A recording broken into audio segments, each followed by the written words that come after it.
এই যে তোমাদের একে অপরের সাথে কথা নেই, এই যে তোমাদের নো কন্ট্যাক্ট সিচুয়েশন চলছে, এর সম্বন্ধে মা তোমাদেরকে কি গাইড করতে চাইছে, মা কি বলতে চাইছে এই সম্পর্ক নিয়ে? এই সম্পর্ক কি ঠিক হয়ে যাবে? চলো দেখা যাক মায়ের কি ব্লেসিং আছে কি নেই, বা মা তোমাদেরকে কি বলতে চাইছে। কেমন? চলো মা, তুমি তোমার গাইডেন্স দেখাও মা। আমার যারা ভিউয়ার্স, যাদের এই মুহূর্তে নো কন্ট্যাক্ট সিচুয়েশন চলছে, তাদের প্রেমজ জীবনে বা বিবাহিত জীবনে যাই বলো না কেন মা, তাদের জন্য তোমার কি গাইডেন্স আছে মা? তোমার গাইডেন্স দেখাও মা গো, তোমার কি গাইডেন্স আছে মা? কি গাইডেন্স তুমি দিচ্ছ তাদের, যেটা তাদের সাহায্য হবে? কি গাইডেন্স দিচ্ছ মা?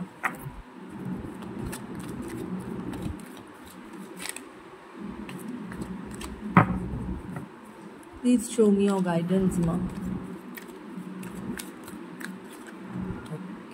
ওকে চলো, দুটো কার্ড এসেছে। ওকে, কি কার্ড এসেছে চলো প্রথমে দেখা যাক। অপরাজিতা দুর্গা কি বলছে? Blessing two defeat enemies inside yourself as well as enemies around you। এর অর্থ কি বলতে চাইছে মা? যে এই যে আজকে তোমাদের নো কন্ট্যাক্ট সিচুয়েশন চলছে, তার জন্য যারাই দায়ী হয়ে থাক না কেন, হয়তো অনেক সময় হতে পারে তোমাদের লাইফে নিশ্চয়ই কোনো থার্ড পার্টি কোনো সিচুয়েশান আছে, সেটা হতে পারে ফ্যামিলি, সেটা হতে পারে তোমরা দুজনেই বিবাহিত, it's an extra marital affair, সেখানে কারোর বউ কারোর স্বামী তোমাদের কাছে থার্ড পার্টি। তো এরম সিচুয়েশানে মা বলছে যে এরম যদি কোনো সিচুয়েশান থেকে থাকে, একটা ওভারঅল আমি জেনারেলাইজডভাবে বলছি তোমাদেরকে, যে মা বলছে মা তোমাদেরকে সেই ব্লেসিং দিচ্ছেন যে তোমাদের এই প্রেমজ জীবনে যারাই তোমাদের এনিমি হোক না কেন, তাদেরকে ডিফিট করার জন্য মা তোমাদেরকে সেই ব্লেসিং দিচ্ছেন। কিন্তু তার সাথে সাথে আমাদের মধ্যেও কিন্তু এনিমি আছে, সেটা হচ্ছে আমাদের খারাপ দিক। তাই সেটাকেও কিন্তু মা বলছে যে ইন্ট্রোস্পেক্ট করো, যে তোমাদের মধ্যে কি খারাপ আছে এবং সেটাকে বার করে দাও।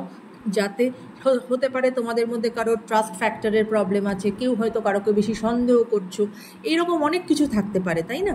তো এই বা একটা ডমিনেশনস আছে কারোর প্রতি। তো এইরকম যদি থাকে, সেগুলোকে মা বলছে যে সেগুলোকে নিজেদের ভেতর থেকে সরিয়ে দাও। তার জন্য মার ব্লেসিং তোমাদের সাথে আছে। তো এনিমি শুধু বাইরে নেই, এনিমি কিন্তু তোমার ভেতরেও আছে। অ্যান্ড তারপরের কার্ডটা কি এসেছে? স্কন্দা মাতা বা ষষ্ঠী। ওকে, স্কন্দা মাতা বা ষষ্ঠীতে কি বলছে? You are protected by mother or motherly care. Okay, মা বলছে তোমাদের এখানে চিন্তার কোনো কারণ নেই, তোমরা প্রোটেক্টেড আছো মায়ের দ্বারা, সেখানে তোমাদের চিন্তার কি কারণ আছে? Or blessing of successful child birth. In general মা বলতে চাইছে যে এই যে তোমাদের নো কন্ট্যাক্ট সিচুয়েশন যাচ্ছে, সেটা নিয়ে চিন্তা করো না। যেটা মা যে সাজেশনটা দিল, সেটা যদি তোমরা মানো, তাহলে অবশ্যই তোমরা কিন্তু এই নো কন্ট্যাক্ট সিচুয়েশন থেকে বেরিয়ে যাবে এবং মায়ের ব্লেসিং তোমাদের সাথে আছে, সেখানে চিন্তা করার কোনো কারণ নেই। এবং এই যে ষষ্ঠী বা স্কন্দমাতার আরেকটা যে ব্লেসিং মা দিচ্ছেন, সেটা হচ্ছে আমাকে এই মুহূর্তে যদি এরকম কোনো মানুষ দেখে থাকো যে হয়তো প্রেগনেন্ট, তার কিছুদিনের মধ্যেই হয়তো তার প্রেগনেন্সি তার বাচ্চার জন্ম দিতে চলেছে, বা এরকম যদি কিছু থেকে থাকে, বা হয়তো খুব তাড়াতাড়ি বাচ্চার জন্ম হবে, এরকম যদি কারোর কিছু থেকে থাকে, বা তোমরা হয়তো ইন আ প্রসেস অফ 9 মান্থসের যে প্রসেস সেটার মধ্যে আছো, সেখানে মা তোমাদেরকে ব্লেস করছে যে কোনো চিন্তা নেই, সুন্দরভাবে তোমাদের কিন্তু বেবি ডেলিভারি হয়ে যাবে। কেমন মাই ফ্রেন্ডস?